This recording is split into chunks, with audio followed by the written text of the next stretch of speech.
requested this, well, actually a few meetings ago, we requested that we have speak about the solar energy local laws. And this is Trevor Cole. He's the planner for the town of Plattsburgh, and he's more than familiar with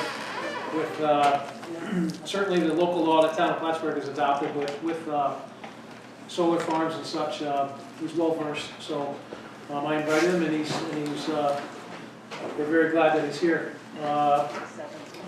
Trevor, I know you came to. We had a kind of an informal committee at one time. Rick, that's been over probably a year ago when we had that one meeting, but I know a conversation with a few of the board members is that some property owners have been approached to consider having some solar farms, and that the conversation started again. It's more strongly this time, so that's why we would want Trevor to speak for us on this behalf. So when we read this local law, and I did send it to the board members previous to this meeting, so I mean, I'm not so sure if it's really just cut and paste board. I don't know how you feel about it, because some of certainly the districts are different that they have down there. We have quite a bit more agriculture, I would say, than certainly the town of Plattsburgh, so we'd have to consider that. But I don't know what the rest of the board, what their feeling is on this one. Like you said, it's an informal meeting just to get more information. Obviously, Trevor knows a lot more about it than we do, and it was nice that you come tonight. Yeah, we certainly appreciate it. And Thank you. give us a brief layout. And Okay. First of all, I'm sorry, Trevor, I should introduce everyone else. Brady, town supervisor. See now our name plaques are out. Yeah, Jim Douglas. Jim Douglas is a town board member. That's Ricky Barber, town board member, and Craig Murdoch is on that. And we're missing Mel Miller, he's also. And John Ryan with the group is at. Okay, well you know me now. Good else, Trevor. Bob asked me to attend, so I did, and really I can give you a little bit of some of the experience that we've had in the town of Plattsburgh. I'm not really here as a town of Plattsburgh guy right now. I'm just kind of here to chat a little bit about what we've done. I can give you just a kind of broad spectrum from my point of view as a planner, why I think, and just as a North Country guy, you know, I'm actually urging Cleveland County to do something similar. Passing a solar energy local law, I think, is, regardless of what you put in it for the individual community, I think it's important to have one because it sets the framework and standards for which you would review a solar project in your community. Doing it through an individual variance each time really is not the best practice, because each time there can be different circumstances, and you have board members who are individuals who have to cross each time for each individual project, where a local law allows your whole community to set those particular standards, those districts, where you do want it, where you don't want it, what you want to preserve. And it's also good either way. If you're not so hot on having large solar projects, it gives the framework for which you're going to scrutinize them. If you're totally about solar, large-scale solar, and you're saying, come to our community, it gives the solar developer the script. They know that I have to show up with this in my application. This is what the community wants and doesn't want, and then they can come in and pretty much give you what you're looking for mostly from day one, rather than a back and forth 70-meeting process where no one's listening to each other. And it gives both sides. How large are we talking about, Trevor? The state regulates in a couple different ways. There's tier 1, tier 2, tier 3, and then beyond that. Tier 1, at least using the language we adopted, is it's on your house. And most people would say that's allowed by right, unless you're in a historic district, say, and you had certain design standards. So building permit process, no planning boards or zoning boards, go get your project. Tier 2 is ground mount, still for use on site with your home or business, and doesn't create more than 110% of your annual electricity needs. So you're not selling to the grid really, it's just for you, but it happens to be on the ground. Most of those are allowed as long as you adhere to side yard setbacks and whatnot. Tier 3 is anything that's basically selling to the grid for a profit, not for use on site. Those will be below 25 megawatts, 25K. Once you get beyond that, New York State imposes a siting board and Article 10 takes place, and local jurisdiction, although they listen to local boards and will consider local regulation, the state will impose a siting board and the local jurisdiction loses a lot of their say. Most that we see here in the North Country, think of the ones in Moores, that's about 6 megawatts. 12, they're kind of placing several, and they like, a lot of the developers like that, it's a little more nimble, they fall within a different range of regulation, and so that's the ones we're seeing mostly in the North Country, about 6 megawatts. So now we're hearing that their technology on the solar panels have increased so much that they're getting more megawatts. I guess I'm not really good with megawatts or kilowatts and all that. Yeah, every year it gets better. Anecdotally, I can tell you, I'm solar, I'm completely off grid, so I don't get any credits. But I used to have panels from the 80s that were 50 watts, huge, and they cost thousands of dollars. And last year I bought 3 new panels, replaced that whole entire system, and they were 250 watts each, and they were like an eighth the price. So I mean, the price is dropping and the wattage is going up. What about the size wise? About the same size. So the same size panel now produces 3 times as much electricity as it did 10 years ago. Roughly, how many square feet would it take to make a 25,000 watt? That's pretty massive. I can give you the range. The one that was just approved in the town of Plattsburgh, Delaware River Solar, which will be located on 22, kind of behind, if you think you're heading past Bucks and there's doggy daycare. It's just behind that, and mostly you'll never see it because the topography it's hidden. That one's 20. It'd be about 28 acres, not all panels, so that'll include the roads and some area around it, but that one is, I think that one was 12 megawatts. That's it? Yeah, and, you know, there are, the ones that you're seeing that are, 900 acres, those are massive projects that are, So you're talking somewhere 50, 60 acres for 24,000. and maybe closer to 100 perhaps, depending on. Just trying to get an idea. Yeah, those are large, and like I said, Article 10 is imposed, which is a New York State law. Generally, they pick maybe 2 planning board members in the local jurisdiction, or a board member, and a ZBA member, and then also some of the regional professionals, and appointed by the state.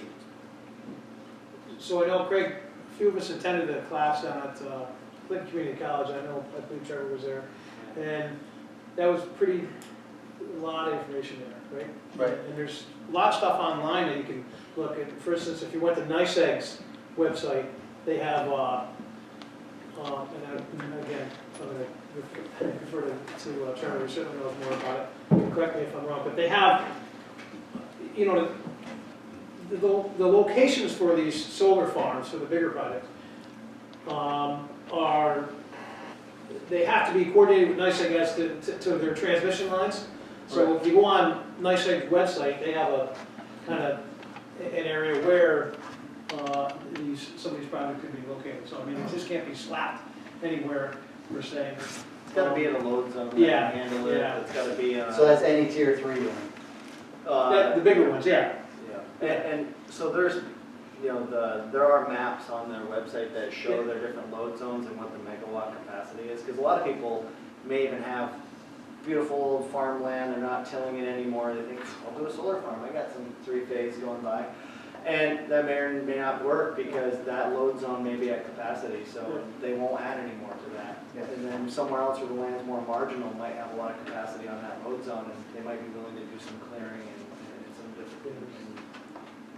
There's a lot of constraints. There's a lot less places you're going to see it than you might think, based on the load zones and the proximity. But some of these companies will build if it is profitable. But So I briefly went through this, a lot of information. What exactly do you think we have to get rid of or add for the town of Peru? Could you help us in that aspect? I guess 2 components. One's philosophical. First, you got to figure out what you want and what you don't want, right? So does the town of Peru want solar, doesn't want solar, or is willing to accept it in limited locations with reasonable regulation? And most places fall somewhere in there, right? They maybe don't want to totally prohibit it, maybe don't want to allow it everywhere, want to allow it with some regulation. That's what the town of Plattsburgh chose. Since our zoning districts are different than yours, there's things like that that you have to change, and our concerns were different. The town of Plattsburgh has a lot of infrastructure, so we were concerned about value of property, highest and best use. The reason I wrote that local law was, here's a good example of why I wrote the law. Tom Miller Road. Just last week, we got approached about a solar project. That was about the last place I personally wanted to see solar, even though people saw wide open fields, because it's served by public water, public sewer, major traffic corridor, zone commercial, very high property value, very high likelihood it'd be used for future mixed use, high property value uses. A 25-year solar farm that gets a pilot You're not helping the tax base at all, best sure. use for that particular property. However, we looked at our R2 zones and said, places where there's no public water, public sewer, marginal farmland, maybe someone's not tilling it anymore, sure, that might be a good reasonable place, and that's exactly what happened. And now, since we have that local law, now I can tell the guy who wanted to go on Tom Miller Road, not just you need a variance, but that's an inappropriate spot, in our opinion, right? It's your own. And in Peru, How do though, you tax them for the value? how do you tax them for the value of it? You'll never see a solar farm built that is getting assessed for full tax value. Everyone will get a pilot or they won't build. Even the one that we just approved, they're working through the pilot, the pilot agreement with the county. If they, for some reason, didn't get a pilot agreement, I can guarantee you probably wouldn't see them ever build. They're so expensive and they want to see their return in a way. And if they were taxed at full value, if you look at however many $1 million that's actually $50 million is about, with the, 25 million, we got a $50,000, 1% guarantee. But the point is, with Peru, you might have totally different concerns and cares. Do you care about your view sheds? You have a lot of view sheds where people might know this is solar. I'm not saying that's what Peru would put it as a science concern, but for town of Plattsburgh, it was high value places served with infrastructure. In Peru, it might be something else. So you got to figure out where you think you do and don't want it, and then craft your law around that.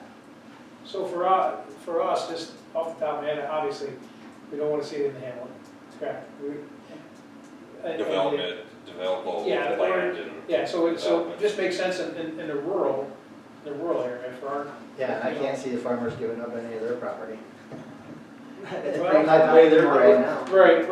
Right. Well, you say that, but there's already been two that have been approached.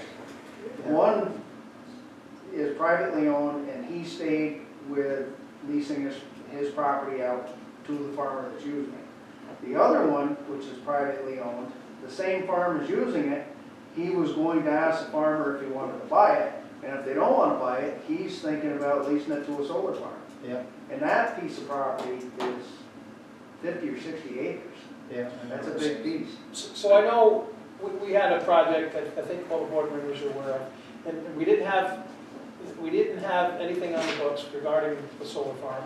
So the process, it was tedious, it was long, it took many meetings, and this is with the Hamiltons. So they had about 19 acres. Yeah, I guess about 19 acres there after the development, and it's, I forget how many megawatts, but anyways, it was a use variance to the zoning board. There was a few meetings with that, and then planning board, there was more than a few meetings, so it was pretty, so I think it's. No, we're definitely out for this, but. Yeah, right. Just getting But I it understand how- right for this yeah. area. Yeah, for sure. You could not adopt this one for one wholesale. I No, never recommend that, no. because you really want to This make it Peru specific. This is just a start, this is just the stuff to consider. But like you said, you wanna have something because it's easier to have something, and that way it's Oh, yeah. I'd say across the there's board. Probably 60% of a law like this, and there's many other that you might find are more compatible with you folks, but there's a lot in here that I think any community can want to use. Your definitions, your decommissioning plan information, the different requirements for applications and all of that. What would really change is, your specific regulations. I make a lot of references to sections of our ordinance. So you might want to comb through your ordinance, find the pieces that, apply. It's somewhat of a tedious process, but this is also process that requires public hearings and seeker Yep. environmental review. And so you'll get that public input component as well. You may need to fold in some of those concerns into it. You're about to work right on it. So Trevor, when this law was first I mean, I'm sure there was tweaking involved and stuff, and certainly we have to do something. How long was the process and such, and what would you say? Probably over a year, I'm sure. It wasn't quite a year, but that includes, you know, the drafting and the iterations that Yep. we went back and forth Yep. to get it right. That was mostly an in-house technical process. You know, I started this by using a template from New York Sun to New York State. That template is only so good. You know, you gotta take a ton out, add a ton in, but it gives you a good framework to think about the process. But, so that part, you know, I think there was 3, 4, 5 months in drafting it, getting it right, going back to the ordinance, making sure you weren't making more problems for yourself than benefits. And then the actual adoption part, that could probably be done in 2 or 3 months when you hold your public hearings and notices and all that stuff. It is important to scrutinize how it works with the rest of your ordinance, and I'd say defer to your ordinance whenever your ordinance is good enough. You know, if you already have setback restrictions and such for an R2 district that are sufficient, reference them. You don't need to reinvent the wheel. That was my approach, because I also didn't want a law that was this thick. And these are certainly structures, so our code says any structures have to meet the setback. And so, I mean, it's, as we get into it, certainly, with the definition of structures in our zoning code, we probably have to add, you know, any solar array equipment or something like that, you know. Yeah, and whatever is in your local law supersedes what's in your ordinance. Yep. Unless, you know, you defer to it. So you can add things in here that may be in addition to what's in your ordinance, and then when you, like I said, when the ordinance is sufficient, you just reference back to it. Yeah. Excellent. The real critical part, I can say, is figuring out, you know, what the community, where you want it, where you don't want it, and why, and then getting the law to work for that. Because then, yeah, for both reasons. It may prohibit places where you don't want it, and make it easier in places that you think it's okay. That's why they voted us in, so we could make them decisions. Now, would you put any kind of like moratorium or anything in place before something gets presented, or do we think we have enough safeguards to? Like I say, we lucked out 1 month after we adopted You know what this, I'm when saying? we got the application for the one that just got approved. Mm-hmm. And I was very thankful, because without that, we would have went through a zoning board process. And regardless of how good any particular zoning board is, it's just not the best process to go through that variance. I would only do a moratorium if you have strong feelings that you really want to protect some area. And moratoriums can be both broad ranging, we're not going to allow them anywhere in the town until we do this, or we're not going to allow them in the hamlet until you're never going to get a solar farm in the hamlet anyway. Yeah, sure. I mean, we do have, like Bob's saying, we already have restrictions of certain things that you gotta come forward to, but all of a sudden, someone like Rick is talking about farmer's land, 50 acres outside of the hamlet, outside of the village sells, and they think they can put a solar farm. That's what we don't want to happen all of a sudden, before we have something safeguarded, you know, what we want. Yeah. And oddly enough, passing a moratorium is the equivalent of passing a local law, because it's a temporary law, so you still have to go through the public hearing process and seeker. Well, you don't have to do seeker on a moratorium, but well, it's considered a type 2 action. But you know, it's still probably a 2-month process to pass the moratorium. Do you think that's wise right now, or do you think would what? I'd probably have to withhold judgment, just that's for your board to do. Yeah. But if you had concerns, that would be the wise Okay. approach. You know, if you had concerns that you were not feeling well equipped to review a solar project and thought that the impacts associated with a potential project would merit a moratorium, you would certainly be well within your jurisdiction of passing it. As a local expert, can you expect that the town may see some companies approaching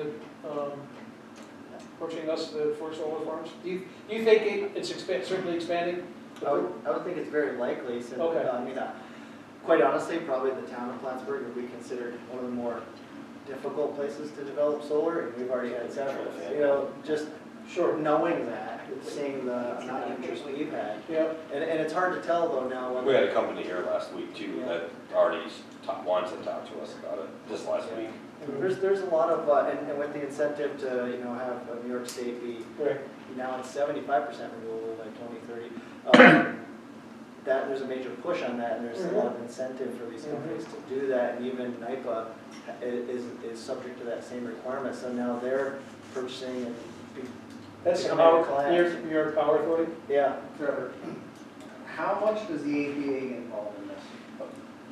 That's a great question, that's outside of my, luckily, I haven't had to deal with that very much. Because we're in it. Yeah. Well, yeah, but only, Rick, it's only areas, you know, up near Patton Road and certainly portions of the lake, which, you know, you're not gonna see them down there, there's just really, Well, that's where 50 acres is where? down by the lake. Lapham's Mills, Rock. Athens Mills, Rock Road, gonna be right behind. That's not in the APA. It's not, it's It's a not? Lake Shore No. Road. AP line. Lake No, it's just Shore. Route 9, Rick, it's Right. just along the Route 9. Along the Yeah. It would certainly be in the jurisdiction of the APA, if it was in that area, so we'd go through their layer of review. Yeah, they do the, And I'm not sure if, there's probably restrictions on large-scale solar park, I would assume, but. yeah, I'm sure that they do have to, they have to get a permit from it, because that's You know, and just a little bit of, one thing we did when doing some discovery for the local law that was important in the public meeting, you know, if you reach out early to your large-scale landowners too, to understand the level of interest that may be out there and some of those opinions, and you can, just by looking at some of that grid information that Bob had mentioned, it gives you a good sense of how far you need to go with regulation. Some of it, if you just simply have no electric infrastructure in a certain area, you may not even need to regulate in that area. You can limit your local law, Right. to not necessarily be town-wide, but You relative just gotta to look at the areas, portions. absolutely. But if you keep it general and probably by districts rather than corridors or individual properties, it's a little more. Yeah. As, I think as we get into this, there's a gentleman, and I know Trevor knows his name, the guy from New York Sun there. Moonhand. Yeah, the guy's just a wizard with this, I mean, and I'm sure that you probably had conversations with him. And he would come up here and speak to the board, and he has all the knowledge and then some.